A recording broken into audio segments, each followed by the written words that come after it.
inegável a importância da negociação no contexto internacional atual. Para falar dela, a ESPM recebeu o especialista Joshua Weiss, da Universidade de Harvard. Ele também concedeu uma entrevista exclusiva para a ESPM+. What's the Harvard's Global Negotiation Project? The Global Negotiation Project is an effort we deal with a lot of international negotiation projects and international negotiations, usually helping out at the official level when we can, but also doing a lot of work behind the scenes to help make negotiations happen between official parties, as well as working on projects such as peace-building projects like the Abraham Path and other kinds of efforts. What's the importance of negotiation nowadays? Well, negotiation is a fundamental skill that everybody has to have because everybody actually negotiates all the time.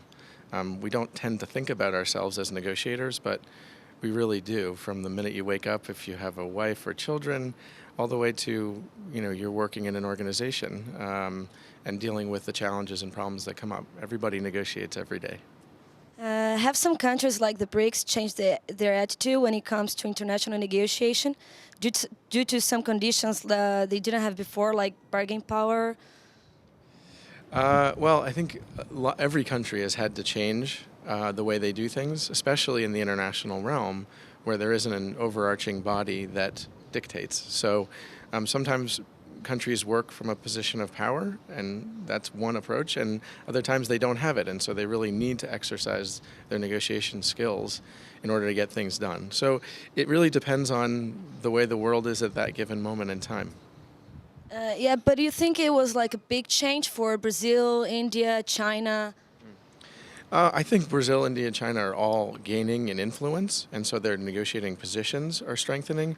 Brazil from an economic perspective, China in sheer numbers, and as well as sort of their influence and their involvement with the United States, and India as well. I think each of those countries are gaining more influence, so their ability to negotiate has changed. From their perspective, they've got more influence, and so that's helped them in a lot of different ways. What about the traditional world powers like the U.S.? How do you see them in the context of international negotiation? The U.S., in the context of the international negotiation, I think the United States' influence is still strong in a lot of ways. Economically, it's not as strong as it used to be. Militarily, another source of power, it's still there. But the U.S. has also changed its approach and attitude. You see with the situation in Libya that the United States didn't try to go it alone. They recognize the importance of multilateral action. And so, and I also think that has a lot to do with the president and his outlook on negotiation versus the former president, President Bush. Just a different way of doing and an understanding that working with people to act is much better than working by yourself.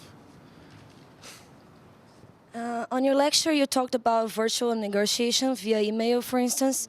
Wouldn't it be a problem from the point of view of communication? Virtual negotiations are a very big problem from the point of view of communication, but we also live in a world where virtual negotiations are necessary. And so you do the best you can.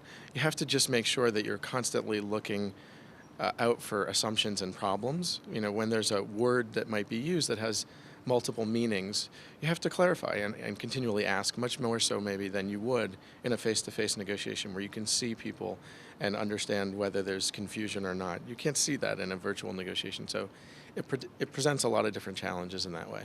But like I said, it's sort of a necessary part of our world and likely will only get more necessary. So we do need to become more and more proficient in using that skill. And what's the importance of the cross-cultural factor in negotiations?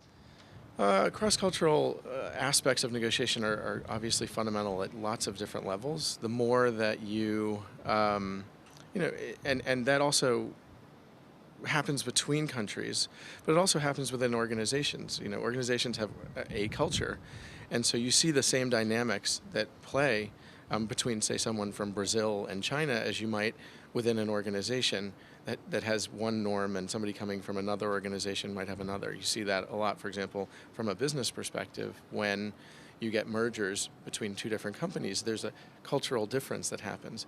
So it's a factor that can either make negotiations much more difficult or make them easier to get to the root of the challenge.